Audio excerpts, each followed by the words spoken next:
Call meeting to order Monday, January 13, 2025 at 4:30 PM. Like to welcome our guests. Thank you. Roll call, please. Zagami, Here. Jordan, Here. Hubbard, Here. Lopes Ferrero, Here. Mover. Here. Item 4, public comments. No comment? Okay. Item 5, approval of 11/11/24 public work and utility committee meeting. Move to approve. Second. Discussion? All in favor, signify by saying aye. Aye. Opposed? I have it. Thank you. Acknowledge November 2024 water and sewer permits. Move to acknowledge. A second? Second. Discussion? Who seconded? Both, that was at the same time. I second. I didn't hear somebody else. What, anybody, that's fine. It is. That's all. All in favor, signify by saying aye. Aye. Opposed? I have it. Thank you. The staff report, item 7, CIP update. Michael? All right, I guess. Winter time here, there's a little bit of work going on Weston Ave between Progress Way and Roland Machinery as the cross-country water and sewer work is kind of continuing between Sunbelt Rentals and Roland there. I think they indicated possibly by the end of this week, they might have the sewer in and close to having that water main looped. So then essentially just waiting for winter to end and get the rest of Von Kennel to Ryan Street taken care of this year. Are those guys still working, you said? They are. They took today off and they're not planning to work tomorrow due to the cold, but Is backfill material okay, is not frozen? no, they were bringing in new material, so they were taking out what they had and Even new material to when he's driving it is gonna freeze on the truck.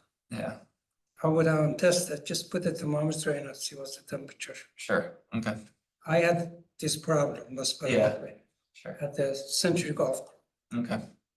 Yeah. all right?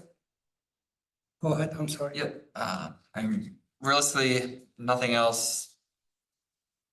Construction wise is going on at the moment, everything's kind of paused for winter, design work wise.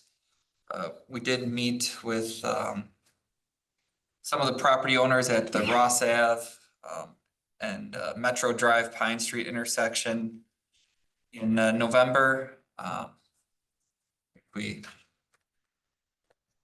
trying to think, that was no, that was right after our Public Works meeting in November, so we got some good feedback from the residents there, and I think have a layout that should be more to their liking. It creates more of an oval roundabout there than a true circle.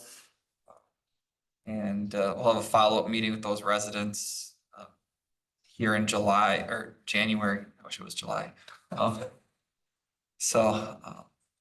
I guess the key parts is making sure that we still can handle the semi-traffic that, you know, Green Heck, Merrill Iron Steel produce, and but yet still try to take some of the feedback we got from those residents and show them that we're listening and we're taking their I guess their fears, the items they don't want to see happen to their property into consideration. So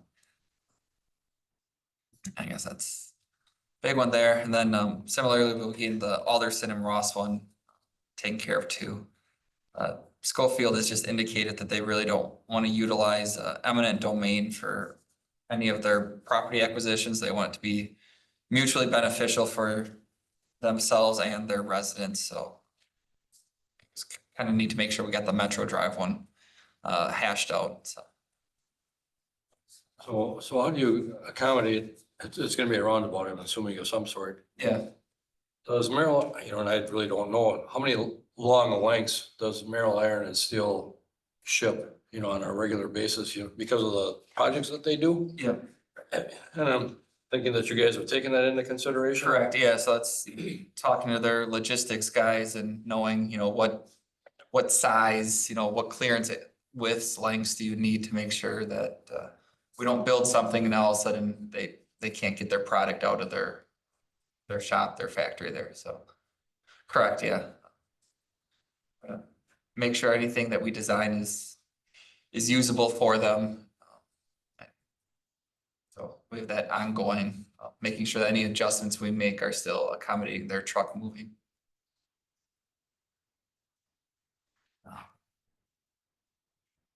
In here, you said they didn't do some of the landscaping yet. How come they didn't do the seating? They should do the seating, even it's frozen, that's fine. They couldn't, on East Jelnik, they couldn't get it shaped. I see. Still pretty Because- there. Yeah, If they do it now, it doesn't germinate, then in the Yeah. spring, we're gonna have the grass coming up pretty good. yeah, the topsoil was too saturated, so they couldn't really work it to shape in the ditches. And then by the time it hardened up, it was frozen, so then they couldn't really work it to shape it because it was frozen, so it went from being too wet to too frozen. So you're gonna have a problem when it's coming back, you gotta wait until probably June until dry out nicely. Yeah. So it'll be a headache next spring, summer. Okay. Yeah, okay, I guess I did jump ahead there. Schofield Ave, kind of getting through those plans. We did get the sewer televising back. It looks like we should be able to line most of that without having to dig up the sanitary sewer. There's a couple spots where it seems like there's maybe a sag, but can investigate that a little further. And then, I guess we'll need to schedule a public information meeting. I'm guessing in February here to go over the project and the phasing with the business owners along Schofield Ave, so they understand what this summer will bring and, kind of get their feedback before we, specify exactly, how the contractor maybe will need to phase their work. I guess conceptually, we'd try to keep at least traffic moving in both directions, whether that's in the eastbound or westbound lanes, so they can get through the corridor and try to have a hard stop somewhere around Alderson Street, so you have a west and an east phase. But still gotta look at the logistics of some of that, so that we still keep people moving through the corridor and can still make it so construction activity can move along at a decent enough pace. But we'll have a meeting here with Clark Dietz in the next week or so and try to finalize the rest of the plan set and have a good idea of how that coordination will need to look for this summer.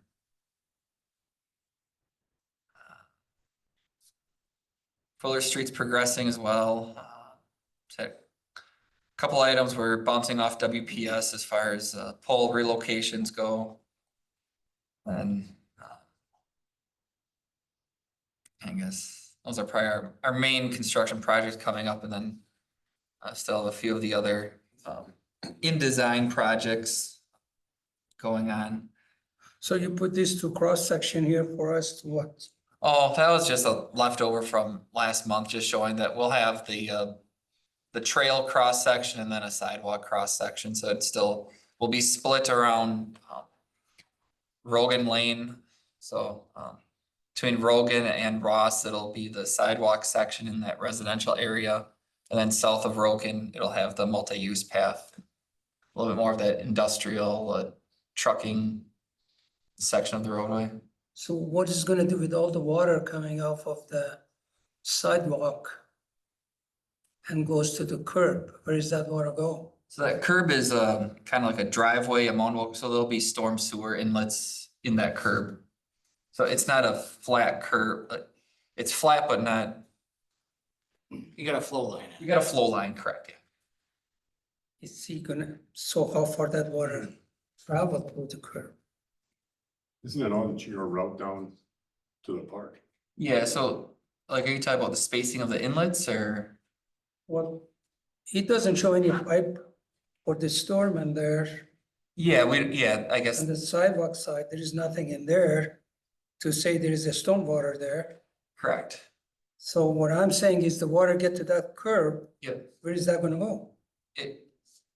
So there are pipes in there. I don't have the final, I guess this is more the concept version. I don't have the water lines, the sewer lines, the storm sewer shown there. You should show the storm sewer under the curb, because that's where it's gonna go anyway, but, Yeah, okay. yep. The Mesker, Schofield Ave lights have, arrived to Van Nert. They're fabricating those at their shop and should be getting them up. So what's the schedule for that project? It has an April. I forget what the actual. The due date is April. I don't know if it's the 18th or the 25th. It's somewhere around there, so. All this project has a schedule, right? Correct, yes. Completion schedule. Yeah, I mean, if there's other details, dates you want me to put in here moving forward, I can do that. Just good to know when is this project gonna be done? Yeah, I guess I try to put the anticipated construction year, like for this Ross Ave, River Bend to Paul's. Actually, I think that's 27 now, but soil borings were done last week out there. And then we did have our a kickoff meeting with Strand and the Village of Rothschild, City of Schofield for the Business 51 State Highway 29 Storm Pond. That one, we have a DNR grant that's currently slated for 2026. We have an option of potentially moving it to 27 if needed. We'll also be looking to submit a Clean Water Fund grant for that as well. And then Riverside Land Surveying did, they finished up survey collection for the Alderson Jelnik project, as well as a couple other projects that we put out for surveying services on Bladel and Fergie Street. So we're getting that data in from them and starting to work on those preliminary layouts, concept designs as well. August winter is still waiting on the granular activated carbon tanks. We thought they would be delivered in November. Now it looks like maybe February, so as soon as those The are, last year project is behind. Right? You already got the tank in November? well, no, the Or tanks that's on weren't. November 25th. No, that was, I forgot to change that one. They were originally scheduled to be delivered in November. They've been pushed back, looks like February now. So it's a couple months behind, but as soon as the tanks are here, they'll be here installing them. So this is not correct here. Yeah, that November is not correct. That was their initial anticipated delivery date when they were awarded the project. Okay,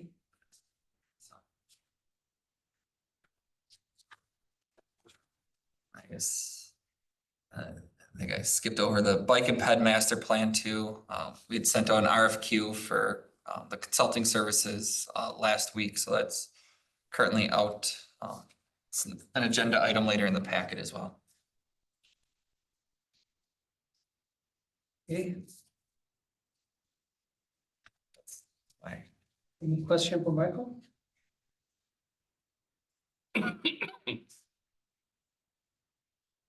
Okay, All right. anything else, Michael?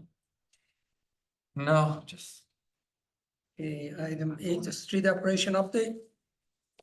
Yes, funny to see this now, but during the kind of mild climate weather we've got for winter with little snowfall.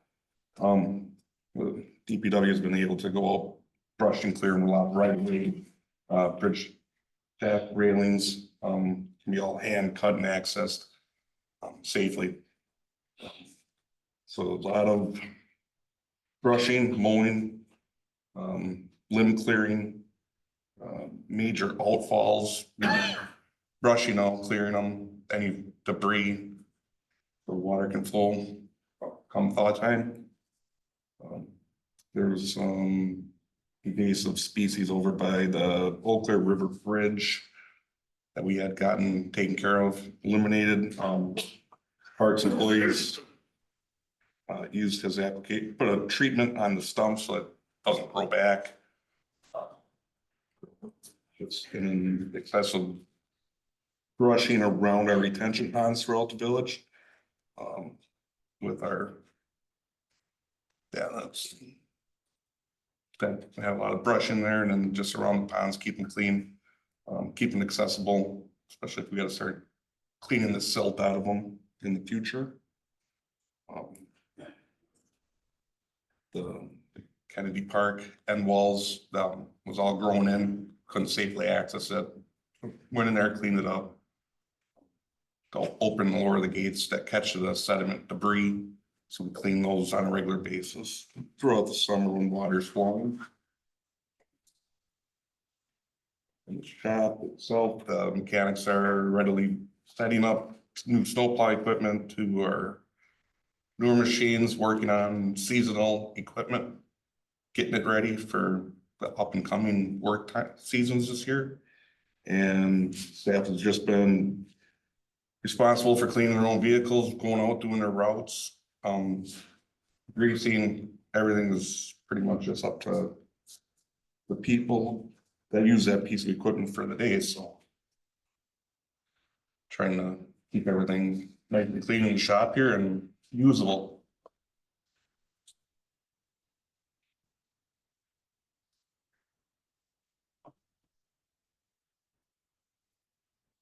That it? That's it, yes. Question? We have an issue with our salt contract coming up for next year, because I'm assuming we had salt left over from last year. Yes, we gotta I'm take, guessing we're gonna have salt left over this year. Easy. we gotta, Unless we have Early.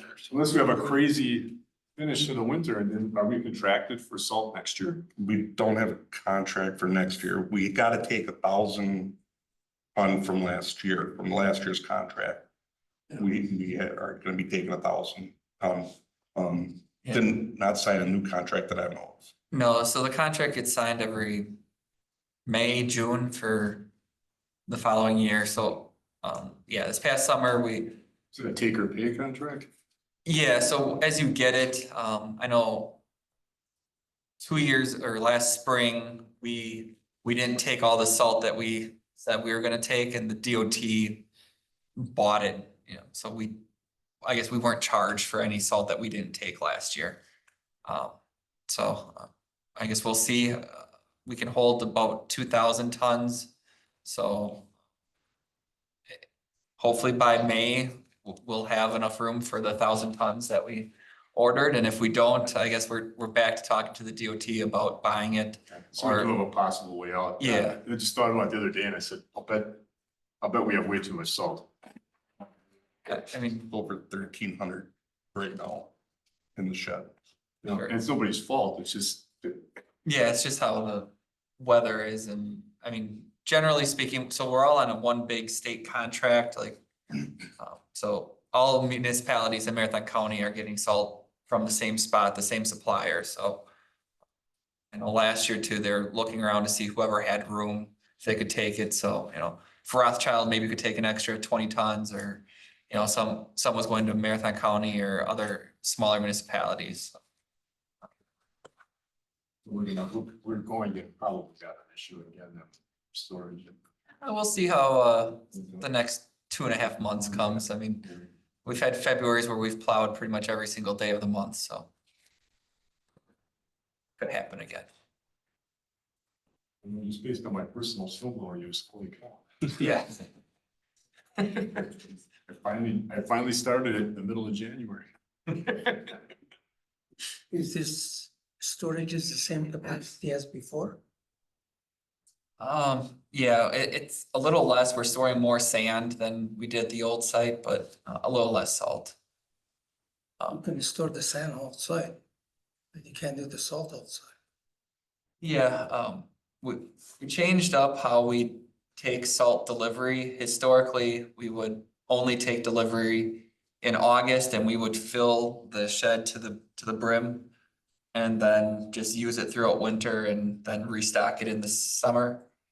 When Dan Raskowski was here, he was like, well, you know, you can get by with a smaller storage capacity and just space out your delivery. So as you use it, you get more new salt coming in throughout the winter months. So we kind of switched to that more in-season delivery. So as we need it, we can take it through the winter months instead of shoving the doors full and then I guess you run into the same issue because then you're stuck trying to predict how much you're gonna need and So it's working better. there's more flexibility, yeah. Question? Utility operation update? Yeah, a lot of our outdoor work has slowed for the utility side of things as some of the projects are taking a break for a while here. Utility guys are kind of working on a little reorganization and kind of an inventory organization as well back in the utility area now that we're fully moved in here. Because some of the items that we did encounter over the last month or so, we had our well 5, our Bladel well rehab was completed and some of the repairs completed. For some reason, there's some communication issues that are persisting since we had the rehab done. I just talked with PJ Cortons. They're gonna be up here with some other work as well that they're gonna take a look at here, hopefully Wednesday, to see what the communication issues are with that well right now. Luckily, we have enough capacity in the system currently to leave that one off. So hopefully we can get that thing remedied here shortly. Some other little items. Josh, Yeah. when is the plan for a water treatment plant on there? For over on that end of town? Yeah. Well, we got 4 over here coming up, you know, this year, 3 will be lagging into 26. Maybe into 27 probably, and then we'll probably be designing that in 26. With hopefully getting, you know, finances and designs done 26 into 27. Maybe this time in 2027. We can turn off wells 1 and 5 Yeah. once we get 3 and 4 back up and running. Yeah, So we would turn them off The and thing then, is, 4 is feeding the business and create a problem for every one of them. yeah, so once we have the capacity of 3 and 4 back in the system, we can turn those Yeah. ones off until we get the treatment. and we were hoping that the Bladel was, you know, we wanted it rehab because it was, manganese was creeping up there. One's And gonna come back. It well, will, yeah. right, but hopefully we can have a little, you know, we hadn't had it rehab since we had to have it on. It hadn't been rehabbed in quite a while, so we're hoping to see some positive results from the water it was putting out for at least a little bit, but we haven't been able to see that yet, so. But yes, like Michael had said, you know, once we get 3 and 4, well, 3 back online and 4 in the permanent treatment, you know, if we have 7 and 8, 3 and 4, kind of for this main distribution system portion, it'll, you know, hopefully stagger those where, you know, in the meantime, leading up to the permanent treatment, we can, if we need them, we can fire them up. Otherwise, we hopefully can keep them off unless it hits the fan. So the valve is shutting off. Do we pump them now and then to make sure that water just is not staying there, Stagger? Yeah, we would still pump it into the system, and I mean, if the towers need to be filled, we could still turn them on. We wouldn't just leave it off. Okay. I don't think we would leave it on. I mean, Yeah, it would be nice. Yeah. I think we would still keep them available if things happen. What the thing, everybody complaining about our water, that's all it is to it. Yeah. And no matter how much we do, how much you guys doing, it's still, you talk about it, it was, YMCA just shut down all the water because they had problem with it, with their system. And the plumber was working there. So, and I was talking to the plumber, he just said nothing but complaints. Alright. Go ahead, I'm sorry. So other smaller items they've been taken care of here, repaired a sample tap over at our carry tower, installed some of the hydrant flags that weren't put on as part of our new constructions or some that had been missing or damaged. Getting over to some of our interior, pipe painting at our carry well as well. I think late November, I guess, early December, we had the water main break over on Bellwood. The guys were able to get back and finish up some of the restoration early part of last month. We're continuing to do some EPA PFAS sampling. I think we'll just keep taking those samples until well 4 needs to be shut down for our permanent system here coming up, hopefully in a couple months. I guess sewer side of things, just a couple miscellaneous sanitary items, a heater repair, some control panel troubleshooting. We had to pull and unplug Fox Street pump number 2. The pictures in the report show that our Ryan Street generator, on the one icy night it must have been back in December, that somebody slid off by Ryan and ran into the generator. It's more cosmetic. There was nothing internal that really happened to anything. It was just, we had to kind of get some new casing and a new door to make that enclosure functional again. Is it covered by insurance? Yeah, the Yeah. driver had insurance, Yeah. so. Working through that. We have any interest in putting a big yellow post? So there's supposed to be some fencing, and I guess I don't know what we had in our initial, it's not even a finished site. I think we had some fencing called out, but I think we'd I don't know if we'd, look into, now that nothing's there, maybe any kind of, not crash cushions, some, what am I thinking of? Guardrail? Guardrail. It's slipping my mind. I don't know if we put guardrail in front of a fence. I know they want a decorative fence. I think they had called out for, with some of their wishes. So we'll look into some things, but probably some ballers there to, damage the car and not the generator next time if this should happen. So luckily we didn't have anything, well, maybe lucky for the driver, nothing major happened. So, it's still functional and runs as it should. So it's just got a little ding on it for now.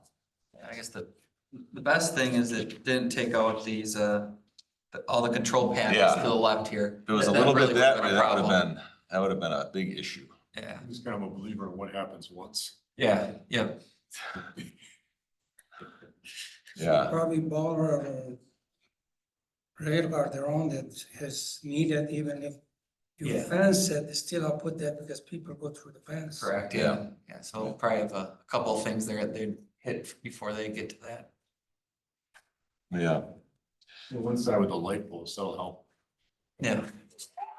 Did you They're see not how going much through was that, the they're not going damage? through that one, but Yeah. the other way, yeah. Yeah. So yes. Did it say how much was the damage? I have, well, I don't think we have what the damage was. I think, they were out there assessing it. I don't know if I got a cost. I got the accident report. I didn't get a cost report You gotta yet. have a cost for insurance company so they can cover it. Yeah. Correct, yeah. we'll Cummins get- hasn't given us the cost of the repair yet. Yeah.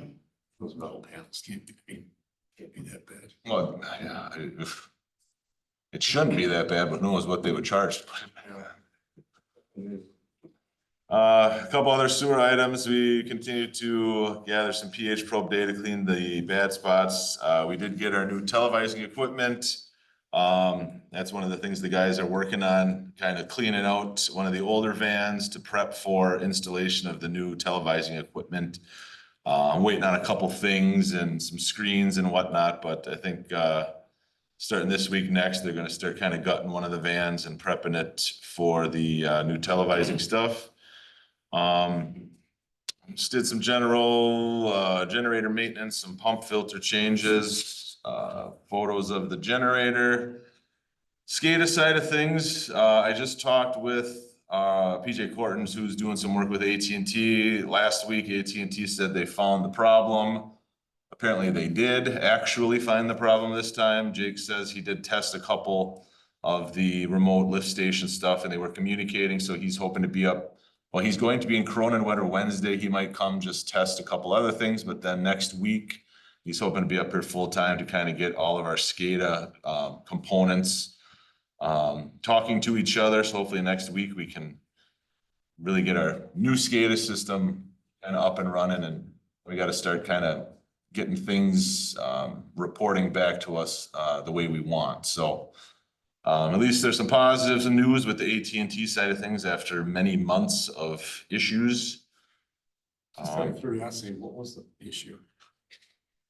I don't know, a lot of acronyms and other things that I don't get with IEMIs and, you know, IPs, and they had, I think there was these two problem child IPs that they apparently didn't get completely removed from something, where then they were reissued somewhere that we're still trying to communicate with our system that was causing the whole thing not to communicate. So I don't know, it seems like it should just be a couple clicks of a button and it should work, but you know, this Michael guy has been very apologetic, which Me.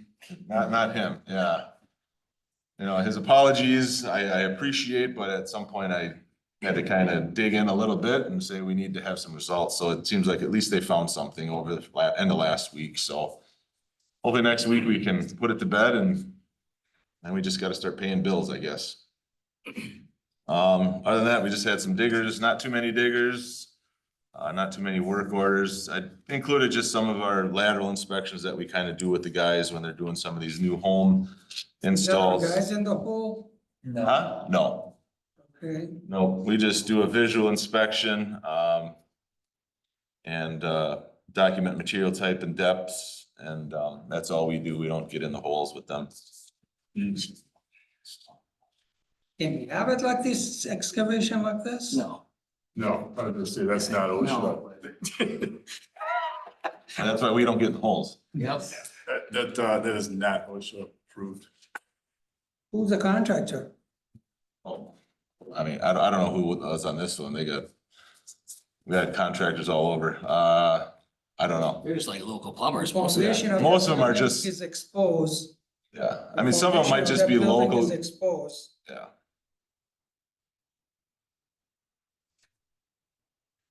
I don't know, our guys can't go through these holes, no, they shouldn't. Yeah, and we don't, by No. policy, we don't go in It doesn't have anyone slope else's at all. excavation. It's clearly above his head.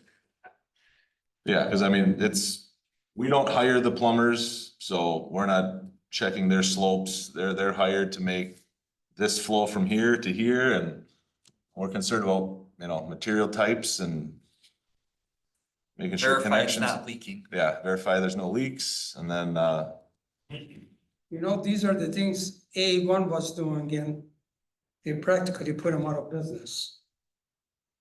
I'm not here to call anybody Yeah, out. I know.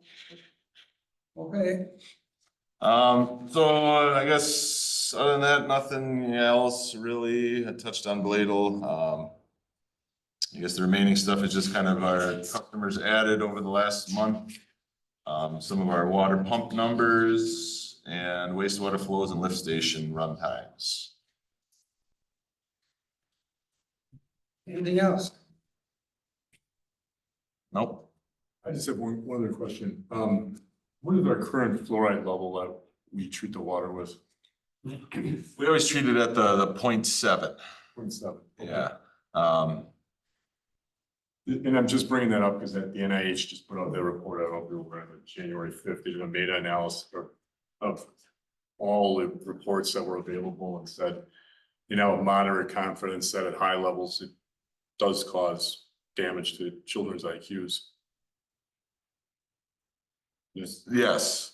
Yes. So I mean, I think, wasn't that long ago, they were dosing it to 1.3, or that was the, you know, level that you could do it to. And I mean, there's, you know, I went to Wausau when they had some of the experts were speaking at one of their meetings there. And, you know, I mean, I guess you could probably have the same discussions as they were having, the negatives of the fluoridation, and some people could say the positives of fluoridation for people who don't have the dental availability or the, I think it's time and place, you know, what kind of community are you living in?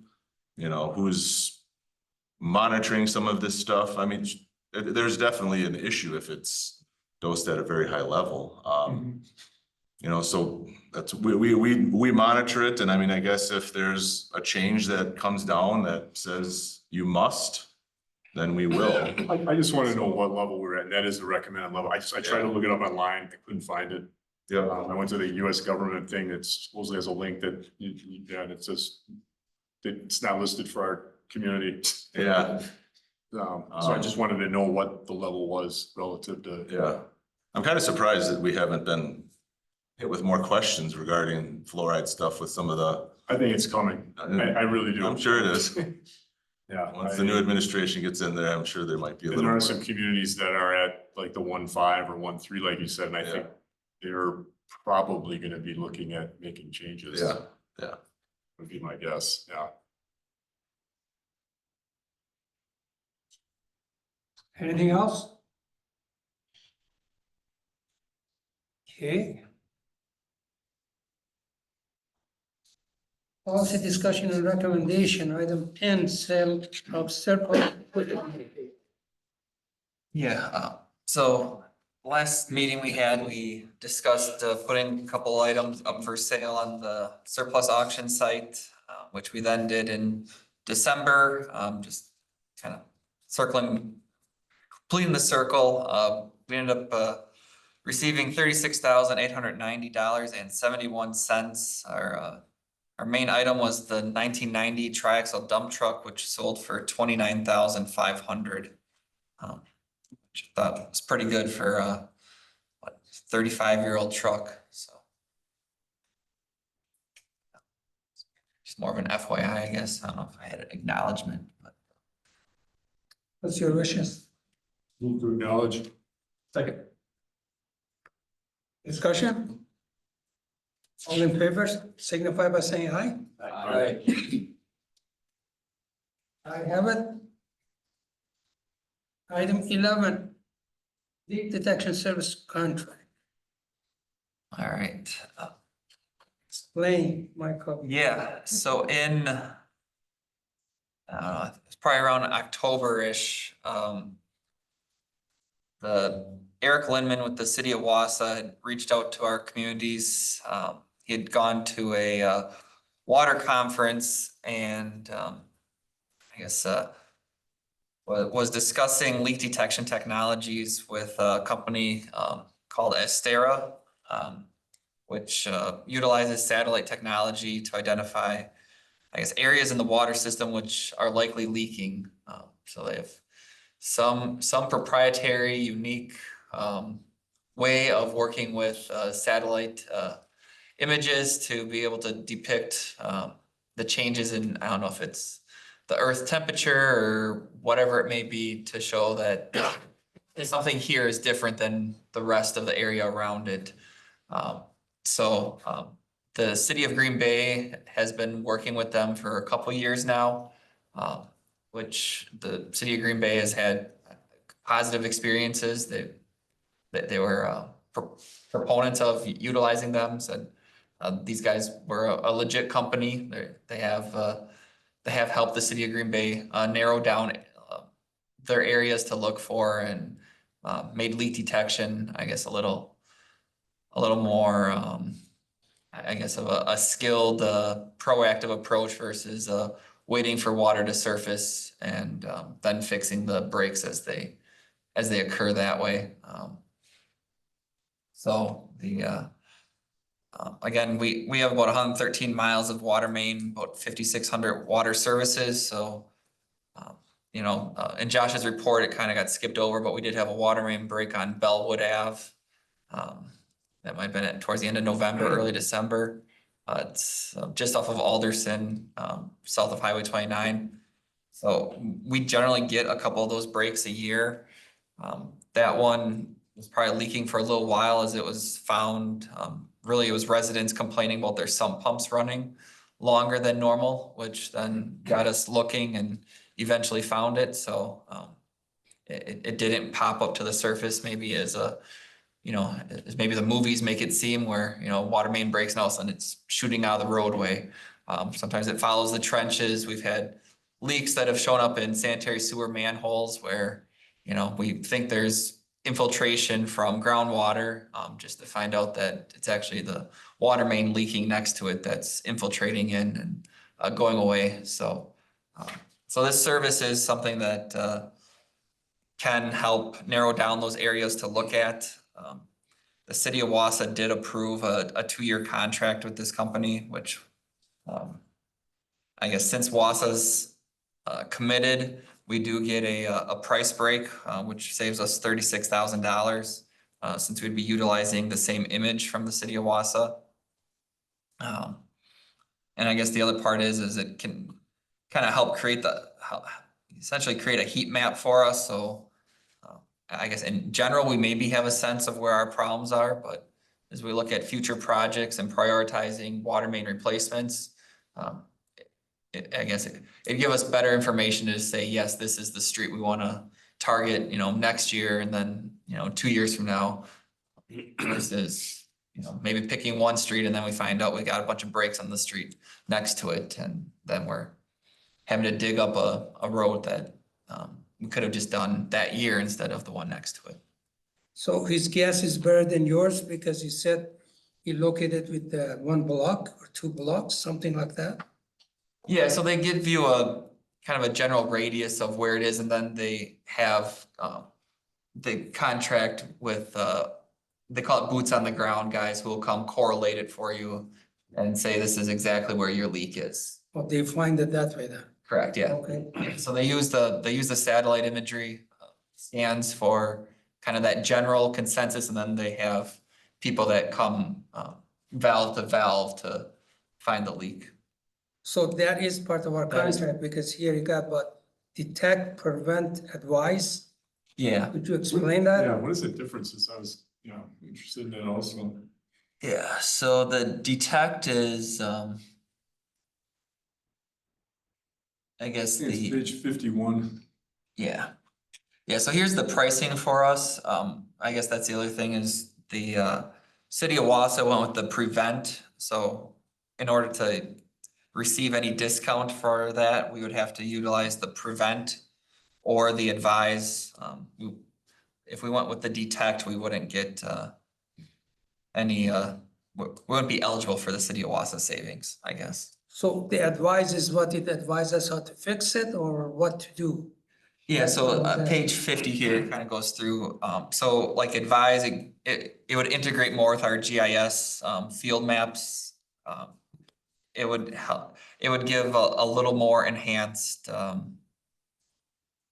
I guess analysis of it, and then more follow-up. It would integrate it with our GIS, which we really don't necessarily need them to do. We can click on the pipe and say leaks here. We don't need, I guess, a third party to do that for us.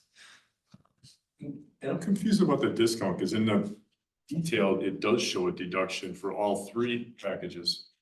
Yeah, so this was the pricing that they gave us. Now that the city of Wausau, was it last week, I think it was, they said we're going with the prevent. We get the prevent or the advise. They wouldn't give it to us for if we went with the detect only. So they show it in their proposal, but then they said, not, just kidding. Well, we got the proposal, we all got our proposals at the same time, so Wausau was the first one to take action on it. So it wasn't known at Would you that, have chosen prevent anyway? we could have, yeah. We could have chosen any of these 3. I mean, we could still choose detect, we just, I don't think we'd get the 23,000 discount if we went with the detect. Then it would be the same price as doing the prevent, so. Correct, yeah. I didn't see insurance here. Yeah, I mean, we can make sure they have that. I know in the, We need insurance. yeah, we do, we require that. Yeah, you gotta give a certificate.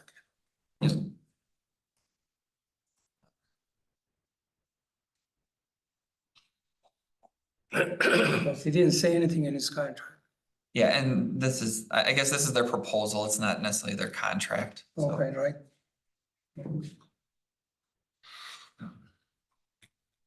Anything else?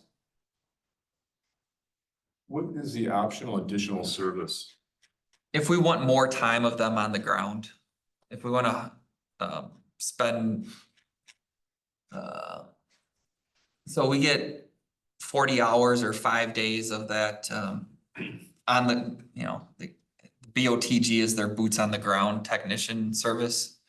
So if we want additional time contracted out, we could pay for that to have them here for, 80 hours or, 2 weeks, 3 weeks if we wanted to.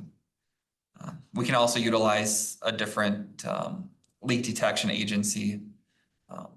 Once we have that data that says, here's our hotspots, we could contract with somebody locally, or I don't know if we're probably not experienced enough to get our own leak detection technology and try to do it ourselves, but So he's not the only one company in the state. There are other company also? so they're the only ones that do the satellite imaging. There are some local guys that we've used for leak detection, again, which we do currently in areas where water's surfacing, but it's not necessarily where the leak is. It's just where it decided to make itself known. So instead of chasing a leak, 2-3 blocks, we try to narrow it down to a more finite area. Okay. Other question for Michael? If we do approve this, could you just be sure to include it as part of your report when you're getting I guess alerts from them or anything, so we're kind of aware of how it's being used and Yep. successes, failures associated with it? Definitely, yeah. And I think I put it in somewhere, but and when we generally budget, I wanna say it's about 70,000 a year for kind of our main and lateral repairs. Yeah, that was the number you had in. Okay, yeah, so. 77 or 70. So I mean, this is how, it'd come out of that budget and, so we do already pay people to try to chase these leaks for us, so hopefully this might just be a way to reduce the amount of time. And like I said, help us prioritize our replacements. So his cost is per foot also, or what? No, it's kind of a lump sum cost from them. It's just we gave them the description of our system, so, our 113 miles are service laterals, so then I think they used 150 miles as their kind of guesstimate for what our system covers based on, every lateral is, say, 60 feet from the main. So. Okay, They'll do our laterals that are in neighboring municipalities if there are laterals. Correct, yeah, it covers the Weston service area. So, other question for Michael? What's your wishes? I'll move to recommend the village board approve a 2-year preventative package for a cost of 46,500, split between the 25 and 26 budget years. In a second, I'll second. discussion? Just a quick question I thought Go about ahead, in that sure. last part. So because our service area covers part of the village of Rothschild as well, this is just covered through our utility fees and everything, and we don't have to work out agents or municipality agreements. no, it's a contract between the Weston Utilities and company, so it's a utility service area, not the geographic area necessarily. Like that hydrant that you replaced south or north of Summit on Wall, Yeah, that was leaking for, yeah, that was probably how leaking. long the homeowner there, that day that it was replaced is the day that she quit having water in her basement. Yeah. So I think it's worth it, so. Thank you. All right. All in favor, signify by saying aye. Aye. Opposed? I have it. Thank you.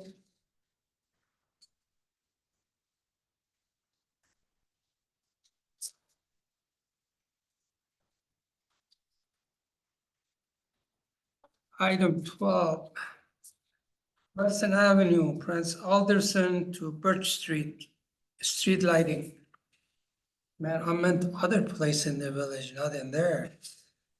Well, this is one that the Village of Rothschild, I guess, brought up to us in December.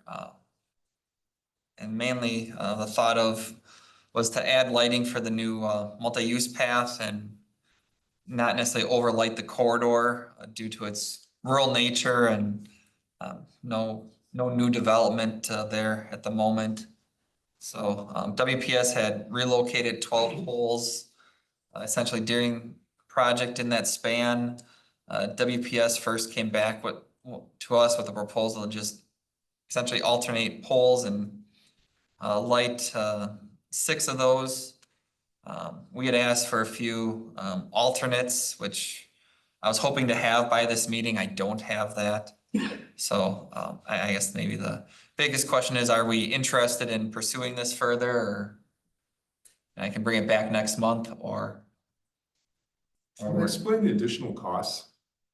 I'm confused. It's only $25 a month. so that's, yeah, so if like the street light across the street over there at the corner, we get charged roughly $25 a month for every street light that's in the village of Weston. So what kind of a light post they talking about? Just the straight and put the light at the top? So Or those Cobra had what we got on Schofield Avenue? So it would be like yeah, I mean, they relocated wooden poles, so it'd just be an arm off the wooden pole. It wouldn't be a decorative or I guess an enhanced aesthetic light. They're just thinking they'd go 30 feet up and put an arm on like they would for any roadway lighting, which is then when we asked, is there a lower output lighting that we could see where maybe it's only a 5-foot arm or something smaller, just trying to light the path. And we also asked if there was maybe a decorative option that was maybe more of a lantern style. Yeah, you'd have to go with a shorter arm, otherwise you'd be beyond that pole and you don't want Correct. light going into the road. Yeah. Cause you don't want to light up half the road, it's hard enough to see with another car coming, Yeah. so. And I don't know if they can turn those bulbs to keep it back, maybe from the middle of the ditch to the back of the trail, Yeah. I don't know, but. Yeah, Like I said, so, it's a rural section and I don't think, other trails that are in rural sections don't have. yeah, Camp Phillips, we don't have any lights on until you get to an intersection. Are there street lights on Birch going south of Weston down to From Shorey? in between Shorey and Leyburn, there's no lights on that one. Yeah. What's Fuller gonna have when you put in the pathway? They'll just have the lights currently there's no new lights being proposed. It'd just be Lights are at on. intersections and I That's think all residential too. that's so. residential, yeah. Well, see, Camp Phillips is not our road. Correct, it's That's a not. county, so they decide not to do it. But Yeah. at the same time, on that road, I'll be interested to see the cost difference between, I don't want those decorative in there, no, I want 30 feet high and like a Schofield Avenue, but I'd like to see the cost difference, Sure, see how much it is. yeah. And Rothschild wants to light this because they think their citizens are going down this, or Yeah, the, I think that was the point, is to make it so as people are utilizing it at night, there's some lighting on the path for them to use. so really the 25 is $12.50. Well, so we'd split this half and half, so, because otherwise, I guess that's part of it, is all the lights would be in the village of Weston, because it's on the path is on the south side of the road. So we'd have an agreement with Rothschild saying you're paying for half these lights, so say it was just 6 lights, they would pay for 3 lights, we'd pay for 3 lights. So you said there's already existing pole in there. Correct, yeah, so They mark it on this, these are there? correct, yeah, so these red circles is what they initially said, well, why don't you put lights on these 6 posts? Which was at the 30-foot high illumination output, which would be for roadway lighting, and I guess that's where we asked what what options there would be to do maybe a lower output, just more focused on the trail versus the roadway. That should be cheaper than, you know. Yeah, so Cheaper, yeah. You it'd be know, probably slightly cheaper to Yeah. go that route, but right. like I said, I was hopeful to have something by today, but I haven't Should we received just that back defer yet. Until next month. We can defer that, that's fine. I mean, is anybody else that? I agree with that. I mean, it's not like they're gonna do any work on this January anyway. No. Yeah, I mean, the path I isn't assume this is an paved. April or May project or. Yeah. Or later. If you notice, I shouldn't say finally, about a year ago, we approved a new light at Weston Ave and County Road J. That got installed last week, so, There's only one post. yeah. I think we should make a habit with the new project, wherever we could, we install the lights. This street cannot be so dark, really, it's not. We gotta light it up a little bit, make it safer for the people. I think this stretch is just super hard because it's so. Like, it's not developable, it's wetlands, it's Yeah, nature, so you don't wanna, yeah, that was our. you want it to be safe, yeah. Yeah, I mean, that was kind of my initial thought when we were approached with this as well. I don't necessarily need the whole roadway to be bright white, but maybe it'd be nice to just have a little illumination for. Motion activated. Yeah, I mean, it is a big deer crossing at the bottom there. It But, is, uh, it is. Yeah. That's the thing, if you have a parkway on the road, the light, it's hard to see, you know, Yeah, and that's true. why I don't think you want any of the light on the road. I Yeah, wouldn't, I don't want it on the road myself. I mean, if you wanna illuminate the trail, that's fine, yeah, but that's my thought. Depend where are the existing posts, the posts are all behind the trail. behind the trail. Yeah, so it goes post, trail, ditch, road. So, Cause you have a 10 foot wide trail and a 9.5 foot, you got basically 20 feet. yeah, it's not gonna reach the road that, from that point. Well, if you have a 10 foot arm, it would. Yeah.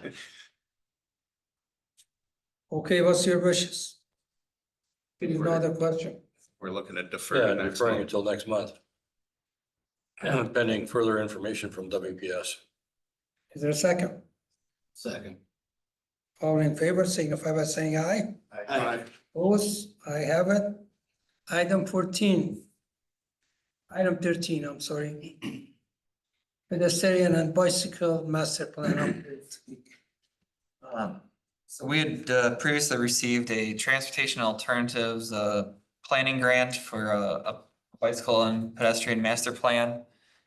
With Ike on board, finally had somebody have a little time to put together the request for qualifications solicitation that's required by the Department of Transportation for our grant.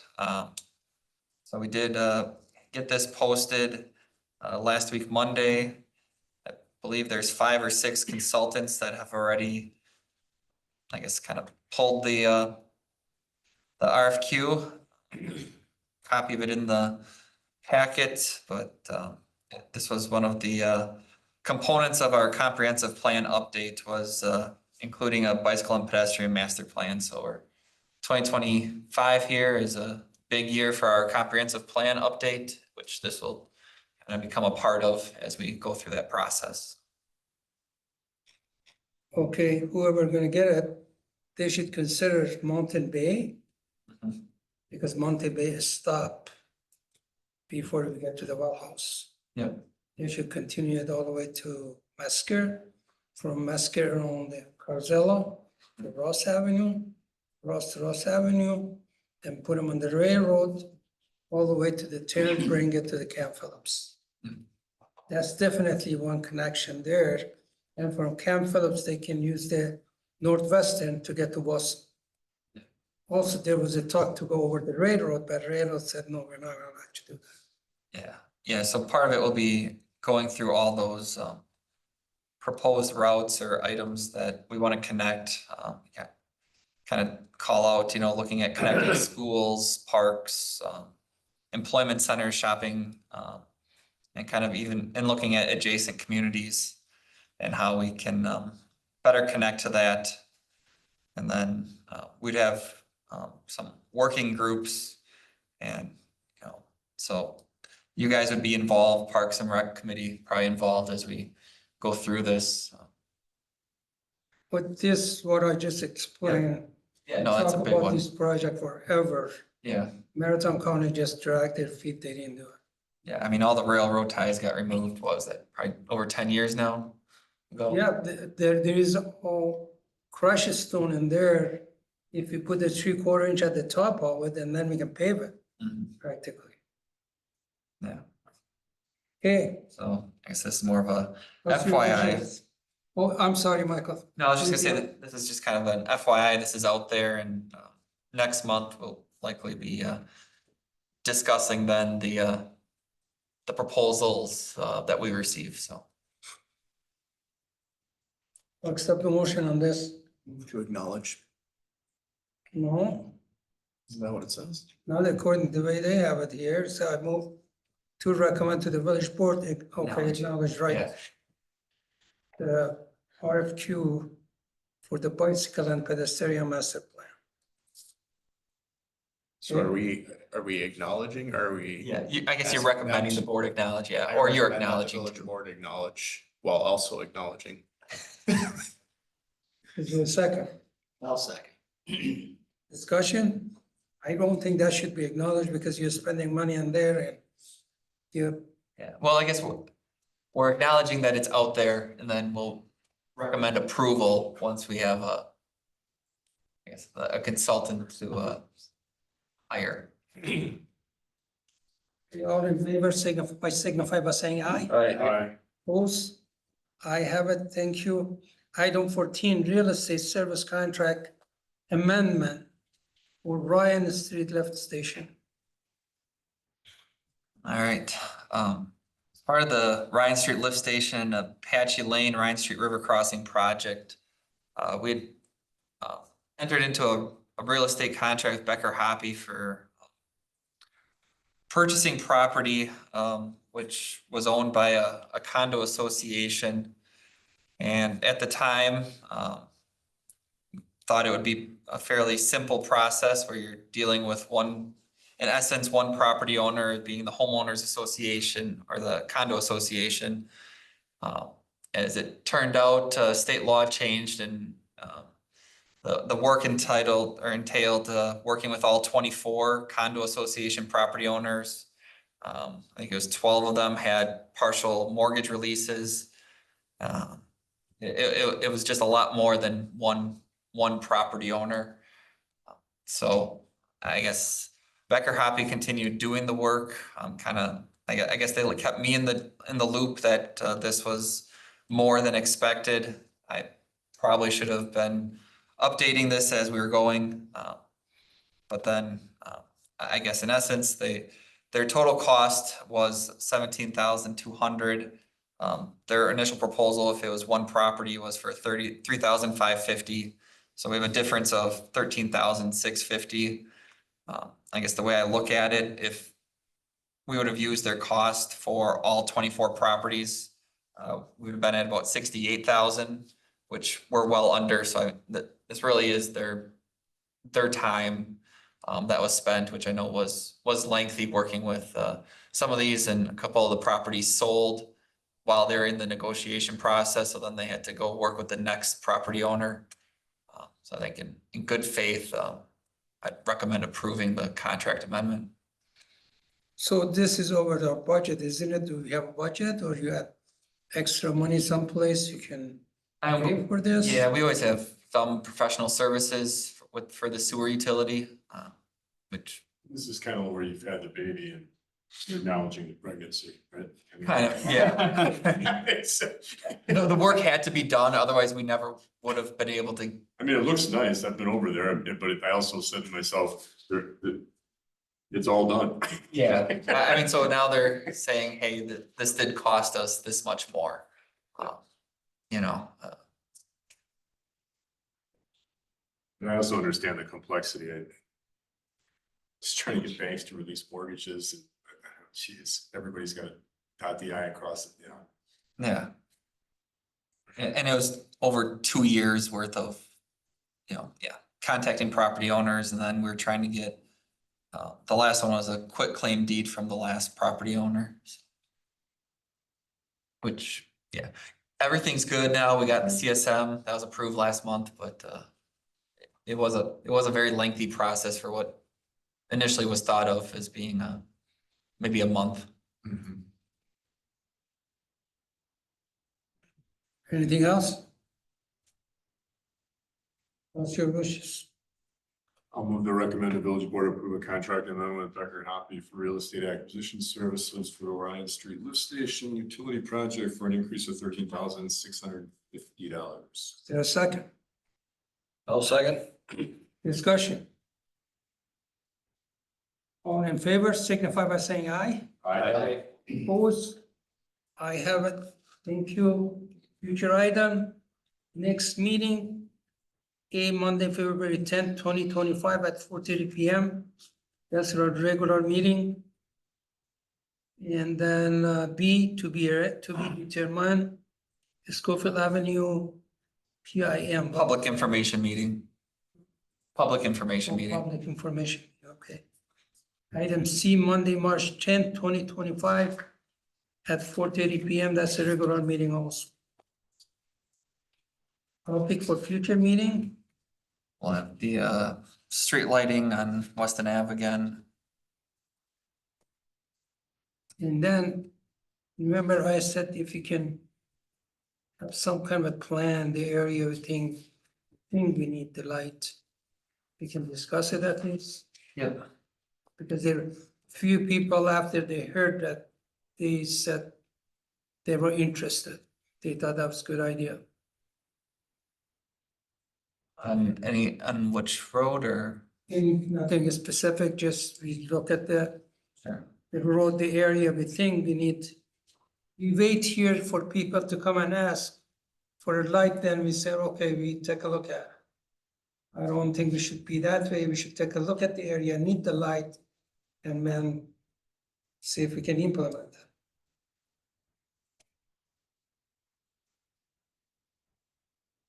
Okay, Yeah. And I guess, yeah, we can talk about that one. all right.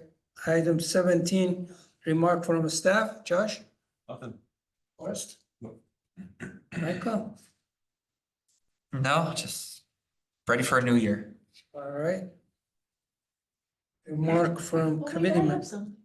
You said you don't have it here. You even took your name off of here. I just staff. So Our administrator, okay, I apologize. on January 23rd from 4 to 9 PM will be the first of a series of 10% proceeds at area restaurants to help benefit the Kennedy Park project. And on the 23rd is Politos Pizza. So maybe every month I'll let you know of where you could potentially go to help support the Friends of Kennedy Park project. But the first one's at Politos on the 23rd from 4 to 9. So I encourage you to get pizza there that night. At my arm. You gotta do it for the park. Anything else? All right. Thank you. Item 18, remark from committee members.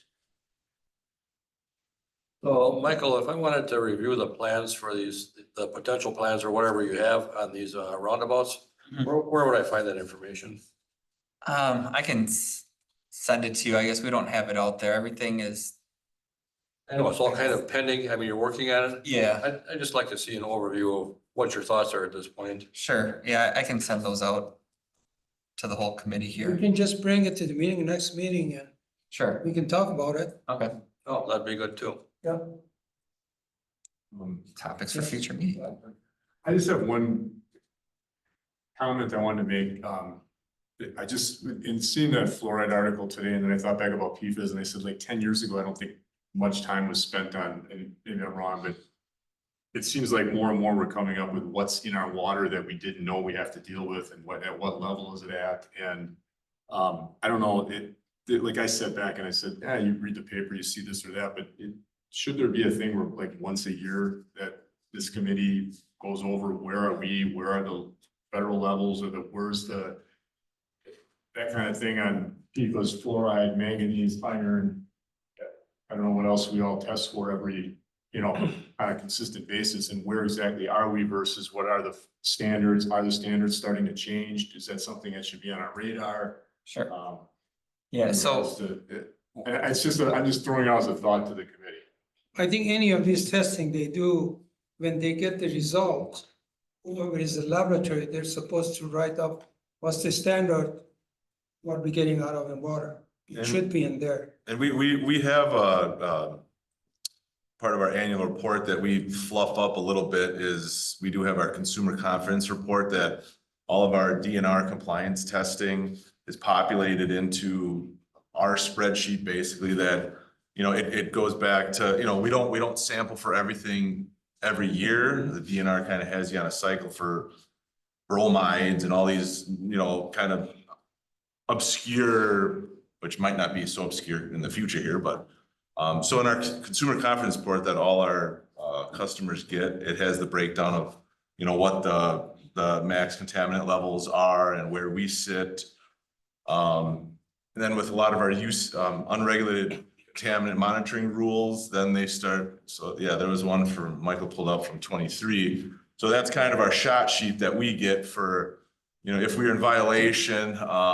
You know, and then they break it down by inorganic contaminants and different types of stuff. So then, you know, now recent history is, you know, now we've had to add the extra rows and columns there for some of our PFAS stuff that we've started to encounter. And, you know, we have another round of unregulated contaminants that will be coming out. We got our first samples, I think we're going to be taking in February, which it's huge with more additional PFAS and then lithium, I think.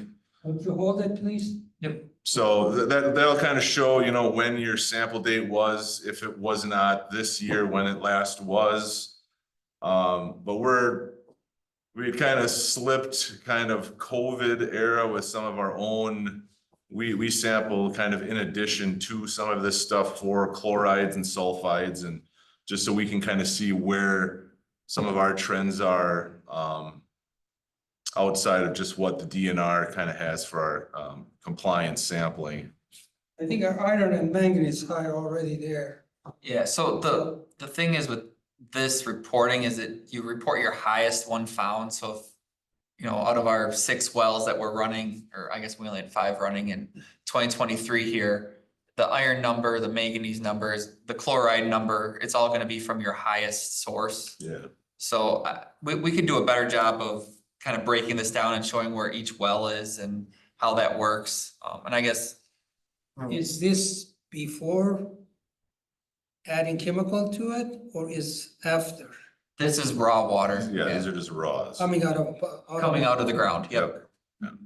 Because our well is 100 or 90 feet deep, maybe a couple of them a little bit deeper, Yeah. but these are sitting right above the bedrock. And there's a lot of manganese and iron, that's where they come. Yeah, and we have some wells, like these ones out here, well 6, where even well 4, that manganese number is essentially 0. And then we have other wells where it's the, you know, the 0.23. So manganese is a tricky one because it's an unregulated contaminant, where that's a series of unregulated ones. It's just basically can cause a smell, can cause a taste, but it's not harmful to human consumption unless it reaches, you know, massive levels, which we're not approaching on that end, but, you know, it's getting noticeable and it can cause issues as. With plumbing. Yeah, with plumbing, it can certainly cause issues and be an issue. Is the complaint of the people, I Yeah. think we should listen to them. Yeah, certainly. That's all I'm saying. And if PFAS didn't happen, it probably would already be done. Correct. But the thing is, we didn't know, 10 years ago, we didn't know what the PFAS is. Yeah. And all of a sudden, all this new equipment come to the market, change the whole picture of it. Yeah. So, I guess that's what I was gonna throw out to the committee is it worth setting it once a year, kind of doing it. Like you said, this is a summary report of what's the worst of each, but it's not a detailed report of each well and what is each. Yeah.